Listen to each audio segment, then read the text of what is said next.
South ఇండియాలోనే అతి తక్కువ ధరలకి రత్నాలనందించే ఏకైక సంస్థ 6JVR. కార్గిల్ విజయ్ దివస్ 15 ఏళ్ల తర్వాత కూడా కార్గిల్ గురించి మననం చేసుకోవాల్సిన పరిస్థితి వచ్చింది. అసలు కార్గిల్లో ఏం జరిగింది, ఆ యుద్ధ సమయంలో భారత్ ఎదుర్కొన్నటువంటి తీరు ఏంటి, ముఖ్యంగా ఆ యుద్ధంలో ప్రాణాలు కోల్పోయినటువంటి వారి పరిస్థితి ఏంటి, వారి కుటుంబాల స్థితి ఈరోజు ఏ విధంగా ఉంది. ఇన్ని అనుభవాల తర్వాత ఆపరేషన్ సింధూర్ వరకు పరిస్థితుల్ని గమనించి చూస్తే భారత ప్రభుత్వంలో కానీ భారత సైన్యంలో కానీ ఆధునికీకరణ, ఆధునిక ఆలోచన విధానం వచ్చిందా? ఈ విషయాలకు సమాధానం ఎవరు చెప్తారు? నేరుగా కార్గిల్ వీరులుగా ఉన్నటువంటి వాళ్ళు లేదా కార్గిల్లో ప్రాణాలు కోల్పోయినటువంటి సైనికుల ఆత్మల్ని ప్రశ్నిస్తే దీనికి సమాధానం చెప్తారు. అలాంటి ఓ ఆత్మతో మనం మాట్లాడే ప్రయత్నం చేద్దాం. ఇది ఆత్మ అంటే నిజమైన ఆత్మ అనుకోవడానికి కాదు, కార్గిల్ యుద్ధంలో ప్రాణాలు కోల్పోయి వీర జవానుగా అమరత్వం పొందారు అనుకున్నటువంటి ఒక వ్యక్తి లేదు, ఆయన బతికే ఉన్నారు అని తర్వాత తరంలో తెలుసుకునేటువంటి అవసరం, సందర్భం ఏర్పడింది. దీనికి కారణాలు ఏంటి, అసలు అప్పుడు ఉన్నటువంటి పరిస్థితులు ఏంటి, ఇప్పుడు ఆయన మనతోనే ఉన్నారు, మన ముందరే ఉన్నారు, ఆయనతో మాట్లాడే ప్రయత్నం చేద్దాం. కల్నల్ శ్యామ్ విజయ్ సింహ అప్పటి కార్గిల్ యుద్ధ వీరుడిగా అందులో పార్టిసిపేట్ చేసినటువంటి వ్యక్తి సుమన్ టీవీ స్టూడియోస్లో ఉన్నారు. సార్ నమస్తే. నమస్కారం సార్, మీ గురించి చెప్పాలంటే ముందుగా మనం చెప్పుకునే ఇంట్రడక్షన్ ప్రకారం చూస్తే కనుక కార్గిల్ ఆత్మలాగా కనిపిస్తున్నారు ఇప్పుడు మాకు. అసలు యుద్ధంలో ఉన్న మీరు ప్రాణాలు కోల్పోయారు అని చెప్పని బయటికి రావడం ఏంటి, దానిపైన న్యూస్ రిపోర్ట్స్ కూడా రావడం, అధికారికంగా కూడా అనౌన్స్ చేయడం, మళ్ళీ తర్వాత లేదు ఆయన బతికే ఉన్నారనే పరిస్థితి రావడం. సో కార్గిల్ విజయ్ దివస్ సందర్భంగా ఆనాటి అమరుల త్యాగాలను గుర్తు చేసుకుంటూ మీ అనుభవాలను ఒకసారి మాకు వివరించాలి. సో కార్గిల్ అనేది ఒక చిన్న గ్రామం అండి కాశ్మీర్లో. అది మనకి అంటే అది ముఖ్యమైన ప్రదేశం, మన నేషనల్ హైవే 1 ఆల్ఫాని చూస్తున్న కొండ చర్యలు ఉన్న ముఖ్యమైన ప్రదేశం. దారంతా national highway 1 alpha Dras, Mushkoh, Kargil, Batalik ఇవన్నీ తిరుగుతా లేకెళ్తుంది. పాకిస్తాన్ ప్రయత్నాలు ఏంటంటే అది స్వతంత్రం వచ్చినప్పటి నుంచి ఈ రూట్ని కట్ చేసి లే లద్దాఖ్ని కొట్టేయాలని ప్రయత్నం. ఈ ప్రయత్నంలో భాగంగా చాలాసార్లు యుద్ధాలు చేసింది. 48, 65, 71 ప్రతిసారి దెబ్బలు తినింది. ఈసారి వాళ్ళు ఏం చేశారంటే, మేము జనరల్గా ఎలా ఉంటుందంటే, మీకు ఆ సరిహద్దుకు దగ్గరగా ఉన్న పోస్టులు ఎక్కువ ఎత్తులో ఉంటాయి, అక్కడంతా మంచు ఎక్కువ పడుతుంది. సో చలికాలంలో మంచు ఎక్కువ కురుస్తుంది. అక్కడ ఆ మంచు ఎంత ఎక్కువ కురుస్తుందంటే అక్కడ మనం ఉన్న సైనికుల్ని మనం వాళ్ళకి ఆహార పదార్థాలు ఇవ్వడం, లేదంటే వాళ్ళ మెయింటెనెన్స్ రూట్లు మనం మెయింటైన్ చేయడం కష్టం. మనకే కాదు, వాళ్ళకు కూడా, అటువైపు వాళ్ళకు కూడా. సో అప్పుడు ఆ సమయంలో ఏం జరుగుతుందంటే, మేము వింటర్ వెకేటెడ్ పోస్ట్స్ అంటాం వీటిని. ఆ పోస్టులను వదిలేసి ఆ కొన్ని నెలలకి, అంటే అక్టోబర్, నవంబర్, డిసెంబర్, జనవరి, ఫిబ్రవరి, మార్చ్, ఏప్రిల్లో మళ్ళీ వెళ్ళి వెనక్కి వెళ్తాం. అంతవరకు వెనక్కి వస్తాం, కొంచెం వెనక్కి వచ్చి కూర్చుంటాం, అక్కడ ఆ మంచు ఎఫెక్ట్ తప్పుతుందని. వాళ్ళు అలాగే చేస్తారు. ప్రతి సంవత్సరం ఇలాగే జరుగుద్ది. అలాగే వాళ్ళు వెనక్కి వెళ్తారు, మనం వెనక్కి వెళ్తాం. అగ్రిమెంట్ లాగా ఉంటుంది. 1999లో 98లో మనం అమన్ కి యాత్ర అని ఒకటి చేసాం. వాజ్పేయి గారు బస్సు యాత్ర ఒకటి మొదలుపెట్టారు. సో ఇవన్నీ చక్కగా సంధి జరుగుతోంది, మన రెండు దేశాల మధ్యలో శాంతి నెలకొల్తుంది అని అనుకుంటున్న పరిస్థితుల్లో పర్వేజ్ ముషర్రఫ్ గారు ఆయన గొప్పగా ఆలోచించి ఇట్లాంటిది ఒక ప్రయత్నం చేశాడు. దుష్ప్రయత్నం, భయంకరమైన దుష్ప్రయత్నం అది. వాళ్ళు మనం వెకేట్ చేసేటు వైపు వచ్చినప్పుడు వాళ్ళు ఏం చేశారంటే, వాళ్ళు కొంత సైన్యం, కొంత వాళ్ళ మర్సనరీస్ అంటే వాళ్ళ ఉగ్రవాదులను కొంతమంది తీసుకుని వాళ్ళు ఈ వింటర్ మనం ఏవైతే వెకేట్ ఇస్తామో అక్కడికంతా వచ్చి కూర్చున్నారు. అది మనకి తెలియదు, ఎందుకంటే మనం వెళ్తాం, ఇంకా ఏప్రిల్లో వెళ్ళడం మొదలెడతాం. ఏప్రిల్లో ఏమైందంటే, ఆ చుట్టుపక్కల గ్రామాల్లో ఉన్న ప్రజలు వాళ్ళ గొర్రెలు, మేకలు ఇవన్నీ తోలుకుంటూ అటు ఇటు తిరుగుతుంటే వాళ్ళలో కొంతమంది చూశారు, ఎవరో నల్లటి పటానీ సూట్ డ్రెస్సులు వేసుకుని అటు ఇటు తిరుగుతున్నారు, ఎవరు వాళ్ళు, మన దేశపు సైనికులు కాదు అని చెప్పి వాళ్ళకి ఒక రకమైన అనుమానం వచ్చి వాళ్ళు కిందకు వచ్చి చెప్పారు. కిందకు వచ్చి చెప్పంగానే కింద ఉన్న బెటాలియన్ ఏదైతే ముందుకు వెళ్ళాలో వాళ్ళు ఏం చేశారంటే, వాళ్ళు ఒక పెట్రోల్ పంపించారు, సౌరవ్ కాలియా. ఆయన ఒక 10-15 మంది పెట్రోల్ తోటి ముందుకు వెళ్ళి, ఆ పెట్రోల్ వాళ్ళ చేతిలో దొరికిపోయింది. అది అంబుష్ చేసి వాళ్ళు పట్టుకున్నారు. తర్వాత మనకు తెలిసిన విషయం, సౌరవ్ కాలియాని టార్చర్ చేసి చంపారు. దాని తర్వాత ఇంకొక పెట్రోల్ వెళ్తుంది, అమిత్ భారద్వాజ్ అని, అతను నాతో పాటు ట్రైనింగ్ తీసుకున్న అతను, కోర్స్ మేట్ నాకు, అతన్ని అలాగే చంపేశారు. ఇవన్నీ జరుగుతున్న క్రమంలో తెలుసుకున్నది ఏంటంటే, ఇక్కడ ఈ మష్కో వ్యాలీ నుంచి తుర్తుక్ వరకు ఆ మొత్తం కొండ చర్యలన్నింటినీ, ఏవైతే ముఖ్యమైన ప్రదేశాలు వాటన్నిటిని పాకిస్తాన్ వాళ్ళ సైన్యంతో వచ్చి కూర్చుంది. అక్కడ వాళ్ళు ఆక్యుపై చేశారు. మెల్లిగా దాన్ని ఇంకొంచెం స్టెబిలైజ్ చేసి ఈ రూట్ని మొత్తంగా కట్ చేయాలని వాళ్ళ ఉద్దేశం అని అర్థమైంది. ఓకే. దాని తర్వాత మొదలైందే ఈ కార్గిల్. సో మీరు ఆపరేషన్. ఎక్కడ ఉన్నారు ఆ సందర్భంలో? మేము ఆ సమయంలో సియాచిన్ గ్లేషియర్లో ఉన్నాం. మా బెటాలియన్ సియాచిన్ గ్లేషియర్లో ఉన్నాం. ఇప్పుడు ఏమవుతుందంటే అండి, ఈ ఎత్తుల మీద కొట్లాడాలంటే మీరు మామూలుగా కింద కూర్చున్న వాళ్ళు వెళ్ళి కొట్లాడడం కుదరదు. దానికి అక్లమటైజేషన్ కావాలి. మీ ఊపిరితిత్తులు పనిచేయవు అక్కడ. ఓకే. మీకు విపరీతంగా గాలి తక్కువగా ఉంటుంది, ఆక్సిజన్ తక్కువగా ఉంటుంది, మీరు పీల్చుకోలేరు. ఊపిరి కొట్లాడడం చాలా కష్టం. నడవడమే కష్టం. మీరు మీ ఆయుధాలు తీసుకుని ముందు దాకా వెళ్ళి కొట్లాడడం ఇవన్నీ చాలా కష్టమైన విషయం. ఆ సమయంలో అందుకని ఏం చేస్తారంటే, మనం అక్లమటైజేషన్ పీరియడ్ అని ఉంటుంది. అంటే మీ ఊపిరితిత్తులు ఆ వాతావరణానికి సరిగ్గా అనుకూలంగా పనిచేసేందుకు మీరు కొంచెం సమయం ఇస్తారు వాటికి. 6 రోజులు, 10 రోజులు, 15 రోజులు అట్లా ఒక్కొక్క ఎత్తులో ఉంటారు. అలా ఎత్తుల్లో ఉన్న వాళ్ళు అక్కడ కొట్లాడడానికి క్షమత ఉంటుంది వాళ్ళల్లో. అంటే వాళ్ళ ఊపిరి తీసుకోవడానికి ప్రాబ్లం ఉండదు, అట్లాంటివన్నీ ఉంటాయి. అలాగా ఆ క్రమంలో అంటే అప్పుడు అంత త్వరితగతిన వాళ్ళని డిప్లాయ్ చేయడానికి ఉన్న సైనికుల్లో ఉన్న వాళ్ళలో మేము ఒకళ్ళం. ఎందుకంటే మేము అప్పటికే సియాచిన్ గ్లేషియర్ పైన ఉన్నాం. సియాచిన్ గ్లేషియర్ ప్రపంచంలోకి ఎత్తైన రణభూమి అది. సో మేము అక్కడ ఆల్రెడీ డిప్లాయిడ్ ఉన్నాం కాబట్టి మమ్మల్ని అక్కడి నుంచి తీసి సగం బెటాలియన్ గా తీసి మమ్మల్ని ఇక్కడ ఇండక్ట్ చేశారు. అలా మేము అంటే ఫస్ట్ ఫేజ్ యుద్ధానికి వెళ్ళిన టీంలో మేము డిప్లాయ్ అయింది ఏప్రిల్ స్టార్టింగ్ లోనే మేము డిప్లాయ్ అయిపోయాం. ఏప్రిల్ 26 నుంచి నిజంగా అంటే గట్టిగా యుద్ధం జరగడం మొదలెట్టింది. ఆ జరుగుతున్న క్రమంలో ఏంటంటే మాకు తెలిసింది ఏంటంటే ఒక్క చోటే కాదు, నేను ఏదైతే చెప్పానో మీకు మాస్కో నుంచి ద్రాస్ క్రాస్ అయ్యి బెటాలికు తుర్తుకు అన్ని చోట్ల కొంచెంగా వాళ్ళు నిలబెట్టుకున్నారు. వాళ్ళ పోస్టులు ఆక్రమించుకుని కూర్చున్నారు. ఇప్పుడు ఎంతమంది ఉన్నారు పైన అనేది మనకు తెలియదు. ఎలా వెళ్తే వాళ్ళు ఎక్కడ తగులుతారో మనకు తెలియదు. కానీ వాళ్ళని తరిమేయాలి, బయటికి తీసేయాలి. అప్పట్లో ఉన్న ప్రభుత్వం కూడా మనకి ఏదో చెప్పింది, మనం 48 గంటల్లో తరిమేస్తాం, మా సైన్యం క్షమత ఉన్నది, అది ఇది. కాబట్టి ఒత్తిడి మా భారతదేశం అంటే భారత సైన్యం మీద ఎక్కువ ఉన్నది. కానీ అంటే అది మాట్లాడదాం. మీకు సంబంధించి మీరు అసలు చనిపోయారు యుద్ధంలో అని అఫీషియల్ ఇన్ఫర్మేషన్ రావడం, అఫీషియల్ కన్ఫర్మేషన్ రావడం ఏంటి అసలు? అది ఎలా జరిగిందంటే అండి, అది ఈ క్రమంలో చాలా బెటాలియన్స్ ఇండక్ట్ అయ్యాయి, కొట్టుకుంటున్నారు. అది యుద్ధం జరుగుతుంది, చాలా మంది చనిపోతున్నారు. మనకందరికీ తెలిసిన విషయం. చాలా మంది ఆఫీసర్లు, యంగ్ ఆఫీసర్లను మనం పోగొట్టుకున్నాం. సో ఆ క్రమంలో ఏమైందంటే, యుద్ధం జరుగుతున్న సమయంలో మా బెటాలియన్ కూడా ముందుకెళ్ళింది. అందులో హనీఫుద్దీన్ చనిపోయాడు. నాకు దెబ్బలు తగిలి, నాకు కొంచెం గట్టిగా దెబ్బలు తగిలి మమ్మల్ని ఎవాక్యువేట్ చేశారు. నేను హుండర్ వచ్చాను. మీకు బుల్లెట్లు దిగినాయి కడుపులో స్ప్లింటర్స్, వెనకాల బుల్లెట్లు తగిలి. దాని తర్వాత మేము వచ్చి ఆపరేషన్ అది అయింది, చండీగఢ్ తీసుకొచ్చారు. కానీ మా ఇంట్లో అక్కడ జరుగుతున్న క్రమంలో మా ఇంట్లో ఎవరికి ఏమీ తెలియదు. వీళ్ళకి నేను హుండర్లోకి వచ్చిన తర్వాత అక్కడ ఉన్న వాళ్ళు ఏం చేశారంటే, వాళ్ళు శాటిలైట్ ఫోన్స్ లాగా కనెక్ట్ చేసి, అప్పుడు ఇంత కమ్యూనికేషన్ శాటిలైట్ ఫోన్స్ అని, నాకు అక్కడ ఒక సిగ్నల్ ఆఫీసర్ నాకు బాగా కావాల్సిన అంటే బాగా క్లోజ్ ఫ్రెండ్ నాకు. ఆయన ఏం చేశాడంటే, నా సీనియర్ కానీ నాకు మంచి ఫ్రెండ్. ఆయన ఏం చేశాడంటే, నువ్వు మీ ఇంట్లో మాట్లాడు, ఎందుకంటే ఆయనకు తెలుసు నేను ఒక్కడనే కొడుకుని, నాన్న లేరు, అమ్మ ఒక్కతే ఉంది నాకు అని మాట్లాడమన్నా. నేను ఇంట్లో మాట్లాడి చెప్పాను అమ్మకి, దెబ్బలు తగిలేమా, బతికే ఉన్నాను, ఏం కాలేదు అని. అమ్మ సరే అనుకుంది. అమ్మ షాకు. తర్వాత వాళ్ళు ఇక్కడి నుంచి చండీగఢ్ వచ్చారు. నన్ను ఒక 4 రోజుల తర్వాత చండీగఢ్ తీసుకొచ్చారు అక్కడి నుంచి, హుండర్ నుంచి. అది కమాండ్ హాస్పిటల్ చండీగఢ్. ఈ జరుగుతున్న యుద్ధంలో ఎంతమందికి దెబ్బలు తగిలినా, ఎంతమంది చనిపోయినా అక్కడికి తీసుకొస్తున్నారు. నన్ను అక్కడికి తీసుకొచ్చారు. నేను అక్కడికి వచ్చిన తర్వాత అమ్మ మావయ్య ఇద్దరు వచ్చారు అక్కడికి. వాళ్ళకి నేను ఉన్నానని తెలీదు, నాకు వాళ్ళు ఉన్నారని తెలీదు. వాళ్ళు ఒక 4 రోజులు అక్కడే ఉన్నారు. 4 రోజులు రోజు శవాలు వస్తున్నాయి పైనుంచి, చనిపోయిన వాళ్ళు వస్తున్నారు, దెబ్బలు తగిలిన వాళ్ళు వస్తున్నారు. వీళ్ళు పోయి వెతుక్కుంటారు, అక్కడ దొరకను నేను, ఉండిపోతారు. మాకేంటంటే పర్తాపూర్లో వాతావరణం సరిగ్గా లేకపోవడం మూలని విమానాలు వచ్చేవి కావు. 4 రోజుల తర్వాత విమానం వచ్చింది. 4వ రోజు నేను కిందకు వచ్చాను. అదే సమయంలో అమ్మ వాళ్ళు కలిశారు. అక్కడ ఆపరేషన్ అయింది. అక్కడ ఫస్ట్ ఆపరేషన్ హుండర్లో అయింది, రెండో ఆపరేషన్ చండీగఢ్లో అయింది. సరే ఇంకా మీరు ఒక 10-15 రోజుల తర్వాత మీరు ఇంటికి వెళ్ళండి అని. మాకు ఇప్పటి వరకు ఏమీ తెలియదు. వార్తల్లో ఏం వచ్చింది, ఏం జరుగుతుంది, మాకేమీ తెలియదు. అసలు వీడు ఉంటాడా పోతాడా అనేది తెలియని పరిస్థితుల్లో మా వాళ్ళు కష్టపడుతున్నారు. అక్కడి నుంచి హైదరాబాద్ వచ్చాం.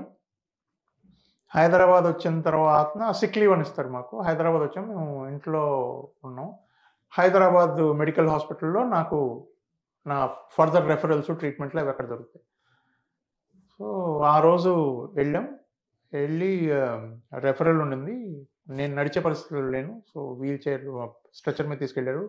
రెఫరల్ అయిపోయింది. చూశాడు డాక్టరు. చూసి ఇంకొక కొంచెం మళ్ళీ ఒకసారి ఓపెన్ చేసి మళ్ళీ మనం లోపల చూడాలమ్మా, ఇంకొన్ని తీసేయాలని చెప్పారు. సరే అనుకున్నాం. కిందకు వచ్చాం. ఇంటికి వచ్చిన తర్వాత నడవలేను కాబట్టి హాల్లోనే పడుకోబెట్టారు నన్ను అక్కడే మాత్రం. నేను పడుకున్న ఒక 15 నిమిషాలకి ఇక్కడ ఉన్న సైనికాధికారులు కొంతమంది ఇంటికి వచ్చారు. టాప్ పొజిషన్లో ఉన్నవాళ్ళు. వాళ్ళు చేతిలో పుష్పగుచ్చాలు అవి తీసుకుని వచ్చి మా అమ్మ తలుపు తెరవగానే ఎదురుకుండా నిలబడినారు. సారీ అండి, మీ అబ్బాయి చనిపోయారని అది తెలిసి వచ్చాము, ఆర్మీ తరఫు నుంచి మీకు పుష్పగుచ్చాం. అమ్మ ఒక్కసారి దిగ్భ్రాంతి, ఏంటి వాడు పక్కన పడుకోలేడు, బతికేటాడు కదా, ఏమైంది? అప్పుడు ఆయన చెప్పింది అనమాట. ఆయన బ్రిగేడియర్ ర్యాంక్లో ఉన్నాడు. ఆయనకి చెప్పింది, చూడబ్బాయి వీడు మా అబ్బాయి పడుకున్నాడు, మీకు ఏదో తప్పు ఇన్ఫర్మేషన్ వచ్చింది. ఆయన ఫుల్ షాక్, అదేంటి నాకు ఇలా వచ్చింది. అప్పటికీ కొన్ని ఉత్తరాలు హై హెడ్ క్వార్టర్స్ నుంచి రాశారు అమ్మకి, కండోలెన్సెస్. కొన్ని రోజులు ఏందో ఒక 2 days తర్వాత వచ్చాయి ఇంటికి. అప్పుడున్న సిస్టమ్ లేట్ కదా మనకి, మీకు ఉత్తరాలు రావాలి, అందులో అప్పుడు యుద్ధం జరుగుతోంది. సో వచ్చిన తర్వాత మాకు ఫుల్ షాక్, ఏంటబ్బా ఇలా అయింది. సరే అప్పటికి కూడా మేము ఇంకా దాని గురించి ఆలోచించే పరిస్థితులు లేము. ఈ వచ్చిన బ్రిగేడియర్ ఏమన్నాడంటే, సారీ అమ్మా, ఏదో తప్పు జరిగింది ఎక్కడో, నేను చెప్తాను వాళ్ళకి అని చెప్పి ఆయన వెళ్ళిపోయాడు. మేము పెద్ద పట్టించుకోలేదు. ఎందుకంటే మేము మా ఆరోగ్యం ఇప్పుడు ఫస్ట్ మనం ఎలా పైకి రావాలి, బయటపడాలి వీటి నుంచి అని ఆలోచిస్తున్నాం. అదంతా అయింది. 2 నెలల తర్వాత నాకు చెప్పారు, బాబు నీకు ఇంకా ప్రాణగండాలు అట్లాంటివి ఏం లేవు, బాగానే ఉన్నాను. తర్వాత నేను నార్మల్గా డ్యూటీలో జాయిన్ అయ్యాను. డ్యూటీలో జాయిన్ అయిన తర్వాత ఒక 7 నెలల తర్వాత నాకు కోర్స్ వచ్చింది. ట్రైనింగ్ కోర్సెస్ ఉంటాయి కదా, అట్లా ట్రైనింగ్ కోర్సులోకి వెళ్ళాను. ట్రైనింగ్ కోర్సులోకి వెళ్తే ట్రైనింగ్ కోర్సులో ఫస్ట్ డే ఏం చేస్తారంటే మిమ్మల్ని అకాడమీ చుట్టూ తీసుకెళ్తారు. ఇది మీ అకాడమీ, మీరు చూడండి. అందులో ఒక మ్యూజియం ఉంటుంది. చేసిన వీరగాథలు, ఇంతకుముందు ఉన్న వీరులు, వీళ్ళందరి ఫోటోలు అవన్నీ ఉంటాయి. అందులోకి వెళ్తే అందులో కార్గిల్ అప్పుడే అయ్యింది కదా, దానికి ఆబిచరీ కాలమ్స్ అంటే చనిపోయిన వాళ్ళందరి ఫోటోలు పెట్టి ఒక కాలం ఉంది. అందులో నా ఫోటో కూడా ఉంది. నేను నిలబడి నా ఫోటోనే చూస్తున్నాను. చచ్చిపోయిన వాళ్ళ కాలం, అందులో నా ఫోటో ఉంది. నా వెనకాల నా ఇన్స్ట్రక్టర్ నిలబడినాడు. ఆయనకి చెప్పాను, గురుగారు ఇది నేనండి, నేను బతికేవాడండి. నాతో పాటు ఆ కోర్స్ చేయడానికి వచ్చిన నా కోర్స్ మేట్లు అందరూ, అరే ఉంటారు, నువ్వు చచ్చిపోయావు కదా, నువ్వు బతికేట్లా వచ్చాడు. నాకు అప్పటి వరకు తెలియదు. నాది ఇట్లా ప్రకటించేశారు, నా ఆర్మీ జర్నల్స్ అన్నిట్లోనూ వచ్చేసింది, బయట అధికారికంగా ప్రకటించేశారని కూడా నాకు తెలియదు అంత.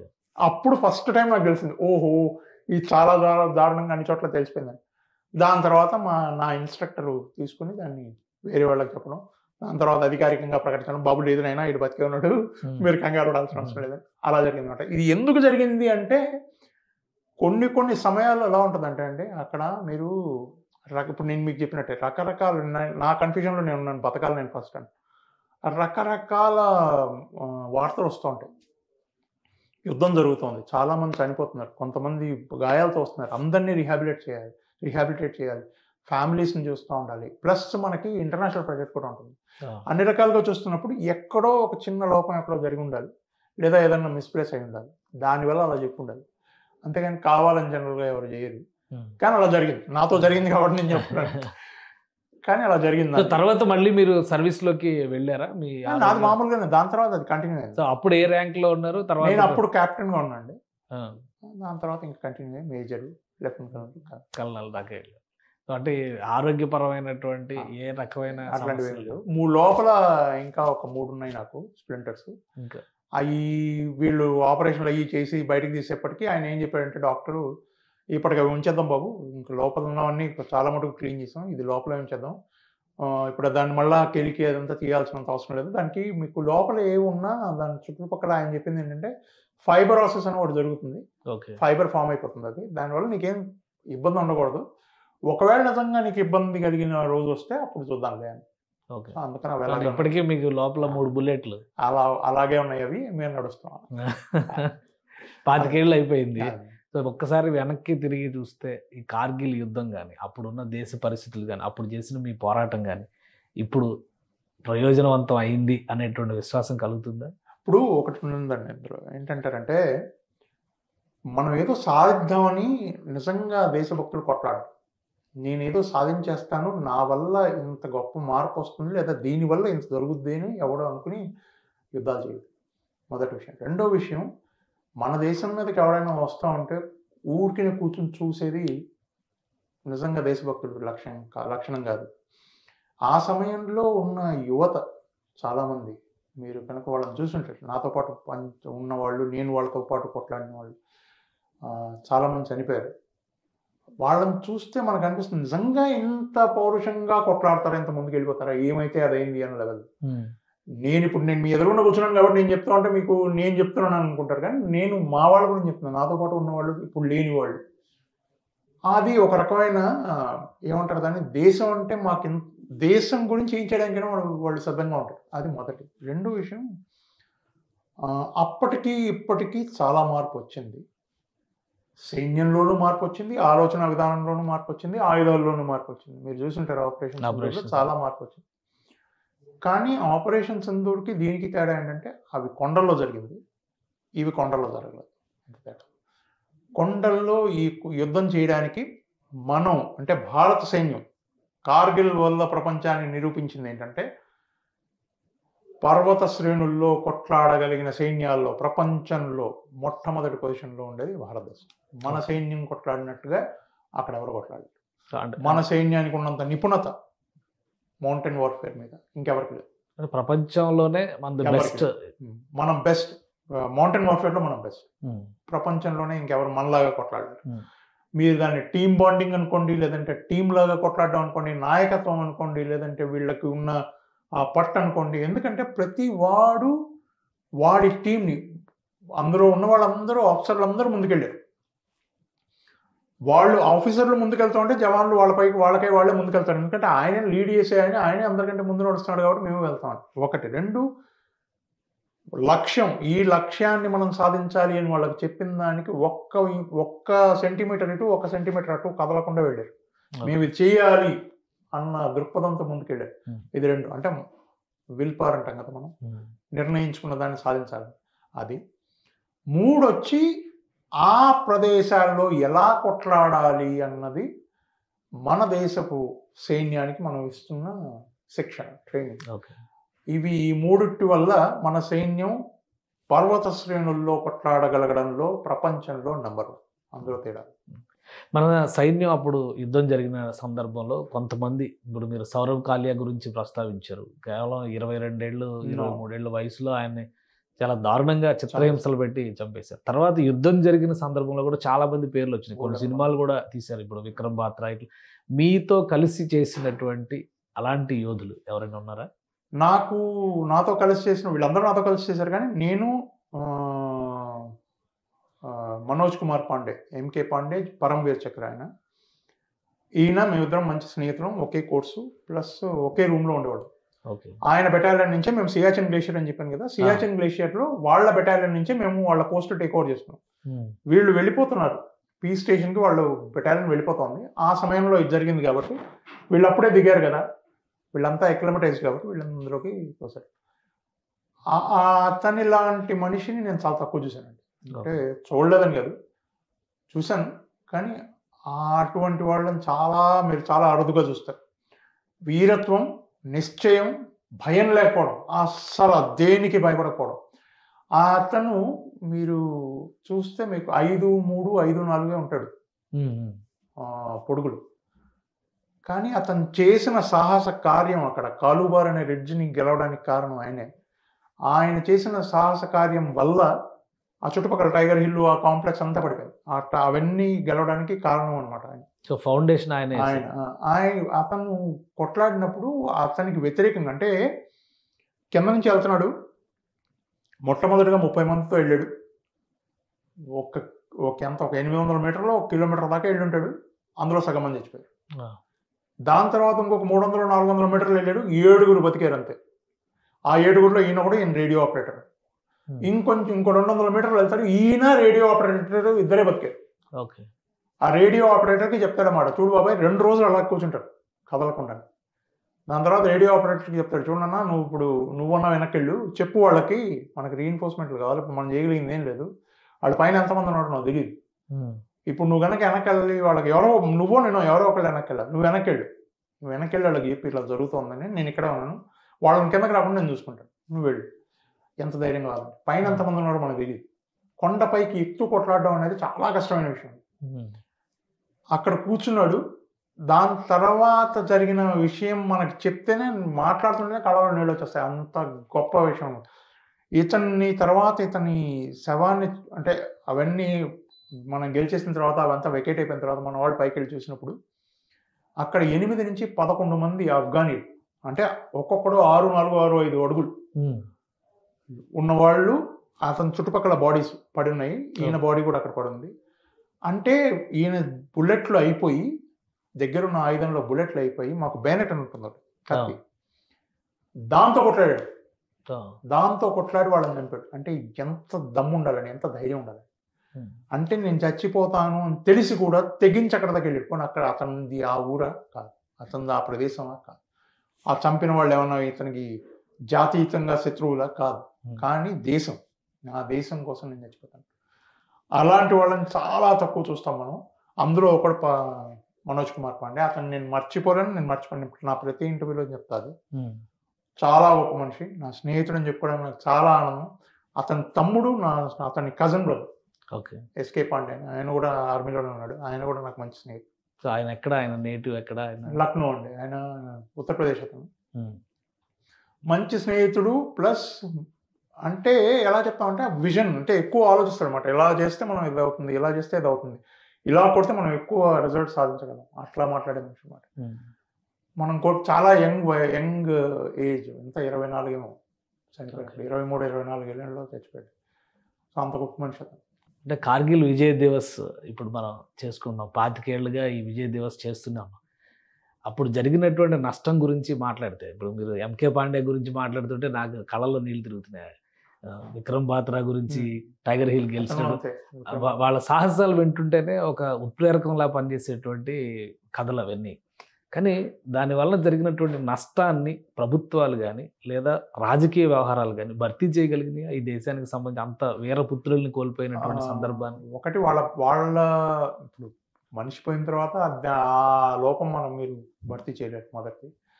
2, సైనిక పరంగా ఆలోచిస్తే, స్ట్రాటజికల్గా ఆలోచిస్తే చాలా ఇంప్రూవ్మెంట్ జరగాలి. అక్కడ ఆ ప్రదేశాల్లో అంతా మనం వేరే వేరే ఫార్మేషన్స్ పెట్టడం, లేదంటే ఎక్కడైతే గ్యాప్స్ కనిపిస్తున్నాయని అవి మార్చడం. తర్వాత ఇప్పుడు మీరు చూస్తే మీకు 1999 నుంచి మనకి దౌత్య సంబంధాలు కూడా ఎక్కువ పెద్దగా ఏం లేవు పాకిస్తాన్ తోటి. వాడు చెప్పేవి కూడా మనం అంత నమ్ముతూ తీసుకోం మనం ఏమి. వాడు ఏం చెప్పినా సరేలే నువ్వు చెప్పావు, మా పని మేము చేసుకుంటాం అన్న లెవెల్లోనే ఉంటారు, కానీ వాళ్ళు ఎక్కువ మాట్లాడేవాళ్ళు. 2, 3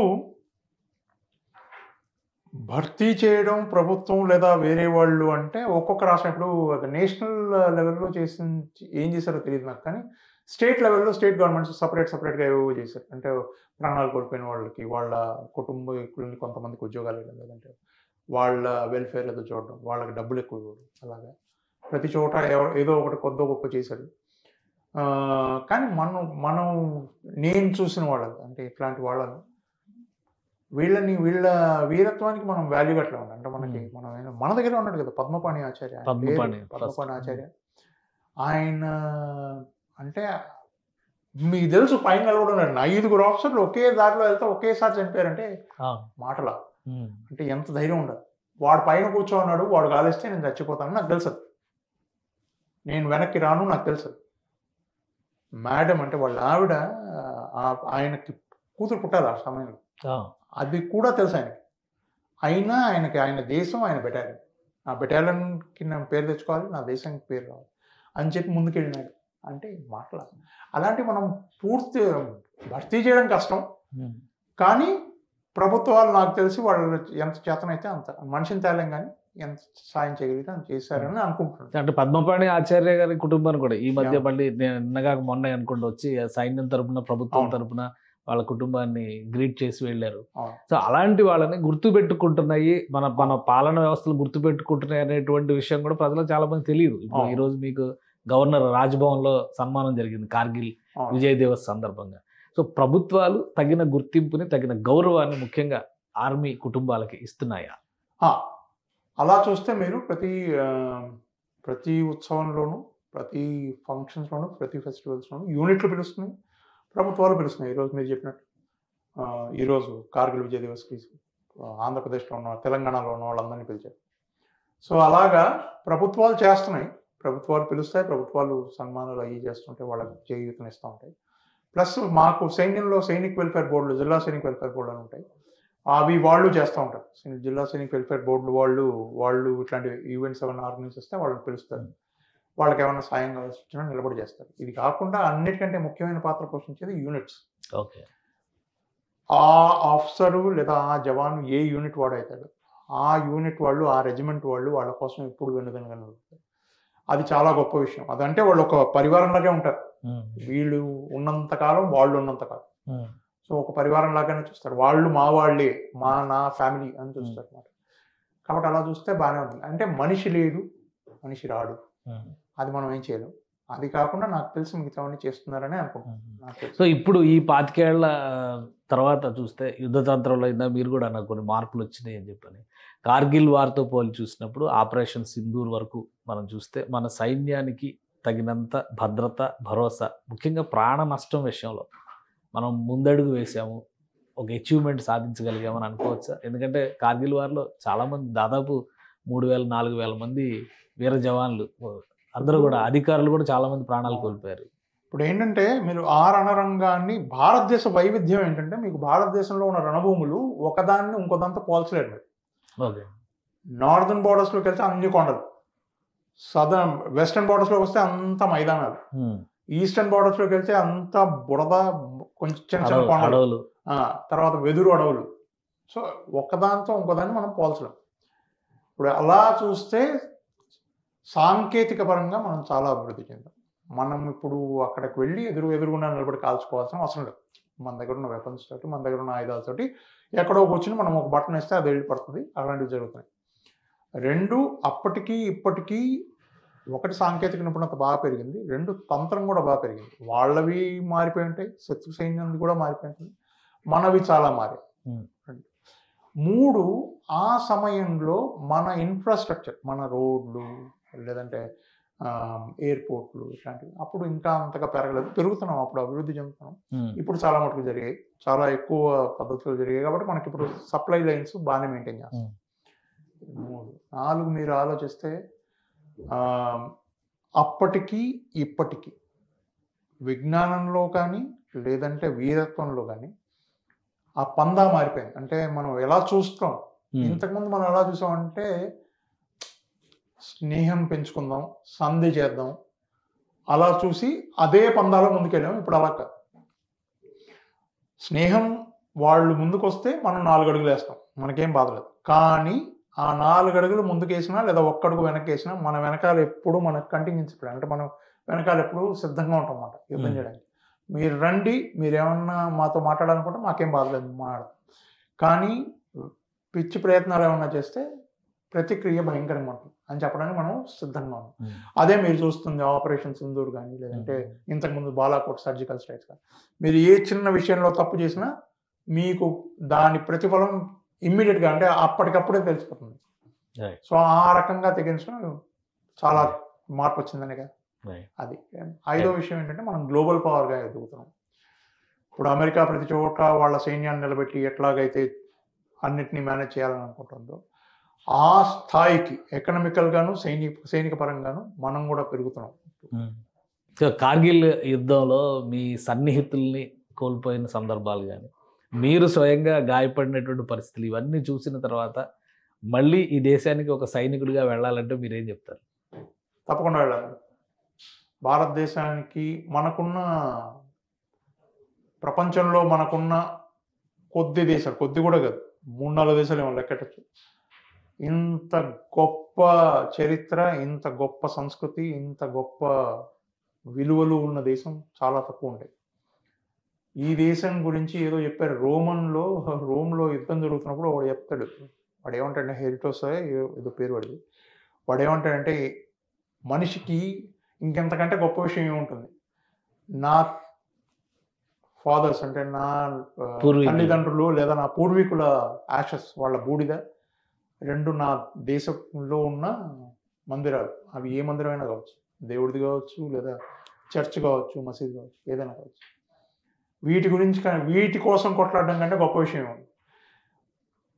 మీరు ఏ రాజనీతి చదివినా ఆ రాజనీతిలో మొట్టమొదటిగా తయారు చేసేదే సైనిక తంత్రం, ఓకే. Defence policy. డిఫెన్స్ పాలసీని బేస్ చేసుకుని మీకు మిగతా దేశంలో ఉన్న మిగతా అన్ని పాలసీలు దాని మీద బేస్ అయ్యాయి. ఆ డిఫెన్స్ పాలసీయే అన్నిటికంటే ముఖ్యం. మీరు చరిత్ర నుంచి తీసుకున్నా ఇప్పటి వరకు ఎక్కడైనా యుద్ధం చేసి వాడు డబ్బులు సంపాదించాడు, యుద్ధం చేసే రాజ్యాలు సంపాదించాడు, యుద్ధం చేసే వాళ్ళు పైకి వచ్చారు. సో ఎక్కడ చూసినా సైన్యమే ముఖ్యం. అది ముఖ్యం కోసం అని కాదు, మీ దేశం కోసం ప్రాణం పెట్టడం లేదా మీ దేశం కోసం ముందడుగు వేయడంలో ఉన్నంత ఆనందం ఇంకో దాంట్లో లేదు. అందుకని నేను ఇప్పుడు కాదు, వచ్చే జన్మ ఉంటే దాంట్లో కూడా నేను సైన్యంలోనే ఉండాలనుకుంటాను. నాకు సైన్యం అంటే చాలా ఇష్టం. రైట్. యువతకి మీరు ఏం మెసేజ్ ఇస్తారు? యువత ఇప్పుడున్న జనరేషన్ చాలా మంది ఏంటంటే అసలు బాధ్యత లేని తరం తయారైంది అనేటువంటి అభిప్రాయం ఉంది. అది నిజమేనా? మీ అభిప్రాయం ఏంటి? ఇప్పుడు ప్రతి తరానికి ఒక ప్రత్యేకత ఏదో ఉంటుంది. ఇప్పటి తరంలో ఏంటంటే, ఇప్పటి తరంలో ఈ ఏమంటారు జిలుగుల ప్రపంచం అంటారు సరే, మెరుస్తూ ఉంటుంది తలతల. ఆ రకమైన ప్రపంచం అంటే మీరు ఒక ల్యాప్టాప్ కంప్యూటర్ పట్టుకుని కూర్చుని దాంట్లో మీరు ప్రపంచాన్ని నడిపేయగలం అన్న దీని మీద నడుస్తూ ఉంటారు. అందుకని మీకు ఇప్పుడు చదువుకున్న విద్యా వ్యవస్థలోనూ ఎక్కడైనా సరే మీకు కంప్యూటర్ సైన్సెస్కే ఎక్కువ ప్రాధాన్యత. కాలు కదపకుండా డబ్బులు చేసుకోగలగడం చాలా సులువు అని నేర్పించిన విద్య కంప్యూటర్ సైన్సెస్. ఇప్పుడు ఉన్న ప్రపంచంలో డబ్బున్న వాడిదే రాజు, విలువలతో మాకు సంబంధం లేదు అని ఒక స్థాయిలో నమ్మకం కుదురుతున్న రోజులు ఇవి. కానీ ఇప్పటికి కూడా లేదు, నా దేశం అంటే చాలా గొప్పది, నేను ఈ దేశం కోసం కొట్లాడాలి, ఈ దేశం కోసం ముందుకు రావాలి అనుకున్న యువత చాలా మంది. కానీ నేను అంత మొత్తం యువతగా నేను చెప్పేది ఏంటంటే, బాధ్యత, మన దేశం అనేది మన బాధ్యత, మన దేశాన్ని బాగుపరచుకోవడం మన బాధ్యత. మీరు నేను రకరకాల మతాలతో ఉండొచ్చు, అంటే మీరు మీ యొక్క మతం అంటే రిలీజన్ కాదండి, మతం అంటే మీ అభిప్రాయం. మీ అభిప్రాయం వేరే ఉండొచ్చు, నా అభిప్రాయం వేరే ఉండొచ్చు, మనం కూర్చుని ఎంతైనా వాదించుకోవచ్చు, లేదు ఇది కాదు అది కాదని. కానీ దేశం అని ఎప్పుడైతే వస్తుందో అందరూ కలిసి కట్టుకొని నిలబడాలి. ఈ దేశాన్ని బాగుపరచాలి, దేశాన్ని పటిష్టంగా చేసుకోవాలి. ఒక్కసారి మన ఈ దేశం పటిష్టంగా తయారైతే మన దేశం ఇంతకు మునుపు మనం చెప్పేవాళ్ళం బంగారు చిలక అని చెప్పేవాళ్ళు ఇంతకుముందు భారతదేశాన్ని, ఆ రకంగా మనం తయారవచ్చు. ఆ రకంగా తయారైతే మీరు మీ పిల్లలు వచ్చే తరాలు అంటే సుభిక్షంగా బతకగలరు, హాయిగా బతకగలరు. దానికోసం మనం ముందడగలిగాలి. దానికోసం ముందడుగు వేయాలి అంటే మనం ఒక స్థాయిలో దేశభక్తిని పెంచుకోవాలి. ఆ దేశభక్తిని పెంపొందించుకోవడానికి ఉన్న ఒకే ఒక యంత్రాంగం భారతీయ సైన్యం. ఆ భారతీయ సైన్యం వాయుదళం లేదా నౌకాదళం ఏదైనా అనుకోండి, సైన్యం అంటే అది మొత్తం అంత సైన్యం. నా తరఫున నేను యువతకు చెప్పేది లేదా వాళ్ళని అడిగేది, మీ దేశం కోసం మీరు ఒక 5 ఏళ్ళు సైన్యానికి ఇవ్వండి, ముందుకొచ్చి సైన్యంలో చేరండి. ఇన్ఫ్యాక్ట్ నేను ఎప్పుడు చెప్పినా ఇదే చెప్తాను ప్రభుత్వానికి కూడా, సైన్యంలో పనిచేసి పదవి విరమణ తీసుకుని షార్ట్ సర్వీసెస్లో వస్తూ ఉంటారు బయట, వాళ్ళందరినీ మీరు మీ అడ్మినిస్ట్రేషన్లో సామాజిక వ్యవస్థలోకి తీసుకోండి. అంటే పోలీస్ కానీ లేదంటే వేరే దేంట్లో కానీ మీరు చూడండి ఎంత మార్పు వస్తుందో. ఇప్పుడు బాగాలేదని చెప్పట్లేదు, కానీ మార్పు వస్తుంది, విపరీతమైన మార్పు వస్తుంది. ఎందుకంటే మాకు నేర్పించే విలువలు వేరే, మేము ఆ విలువల్లో బతుకుతూ ఉంటాం కాబట్టి మేము వీళ్ళకి చెప్పేది కూడా మీరు ఒక్క 5 సంవత్సరాలు మీరు ఈ దేశ సైన్యంలో పనిచేయండి, మీరే ముందుకు వెళ్తారు. దేశం కోసం కాదు, మీకోసం కూడా ఈ సైన్యంలో చేరడం ముఖ్యం. ఎందుకంటే మీకు డిసిప్లిన్ నిలబడుతుంది, క్రమశిక్షణ, ఎటువంటి సమస్యనైనా ఎదుర్కొనగలిగే మనస్థైర్యం వస్తుంది, ఏమైనా సరే ఎదురుగుండా నిలబడి చెప్పగలిగే దమ్ము ఉంటుంది. ఇవన్నీ మీరు ఇప్పుడు డబ్బులు ఇచ్చి నేర్చుకుంటారు బయట, లీడర్షిప్ క్వాలిటీస్ అని డబ్బులు ఇచ్చి నేర్చుకుంటారు. మీకు అవసరం లేదు, మీరు సైన్యంలో చేరండి, 5 ఏళ్లలో మీకే జీతం ఇచ్చి నేర్పిస్తారు, ఇంకంతకంటే ఏం కావాలి. అందుకని నేను చెప్పేది ఏంటంటే యువతకి తప్పకుండా సైన్యంలో చేరండి. ఇది ఫస్ట్ ఆప్షన్గా పెట్టుకోండి. వేరే దేశాలు కన్స్క్రిప్షన్ తీసుకుంటారు, అంటే మీరు చచ్చినట్టు చేయాలి. ఇక్కడ వాలంటరీ, మీరే అడిగి మీరే వెళ్తారు. మేము అడిగేది ఏంటంటే వాలంటరీ చేయండి, రండి సైన్యంలోకి వచ్చి చేరండి, చూడండి సైన్యం అంత గొప్పగా. దాని తర్వాత బయటకు వచ్చిన తర్వాత 5 ఏళ్ళు ఉంటే బయటకు రండి, మీ ఇష్టం చేసుకోండి. మీరు అప్పుడు కంప్యూటర్ పెట్టుకుని కూర్చోండి. రైట్. థ్యాంక్ యూ కల్నల్ గారు, మీ అభిప్రాయాలని తెలియజేసినందుకు అండ్ కార్గిల్ లాంటి యుద్ధ భూమిలో పనిచేసినందుకు, మీ సేవలకి ప్రభుత్వాల గుర్తింపు వచ్చిన విధానానికి కూడా సుమన్ టీవీ తరపున శుభాకాంక్షలు తెలియజేస్తున్నాం మీకు. సో ఇది కల్నల్ శ్యామ్ విజయ్ సింహ గారి అనుభవం. బుల్లెట్లు తగిలినా కానీ ఎదురొడ్డి నిలబడి, ఆయన చనిపోయారనేటువంటి ప్రకటన అధికారికంగా వచ్చినా కానీ ప్రాణాలతో నిలబడి కార్గిల్ తర్వాత కూడా సైన్యానికి సేవలు అందించినటువంటి వీరుడు. ఈరోజు కార్గిల్ విజయ్ దివస్ సందర్భంగా అనేక మంది కార్గిల్ యుద్ధ వీరుల గురించి మనకు వివరించేటువంటి ప్రయత్నం చేశారు. ఇప్పుడు కూడా ఈ జనరేషన్ యువత అలవర్చుకోవాల్సింది దేశభక్తి, సైన్యంతో కలిసి నడిస్తే అది ఆటోమేటిక్గా వస్తుందని చెప్పని విజయసింహ గారు చెప్తున్నారు. ఇది special discussion. Keep watching. Suman టీవీలో మీ పర్సనల్ అండ్ బిజినెస్ ప్రమోషన్స్ కోసం కింది నెంబర్కి కాంటాక్ట్ చేయండి.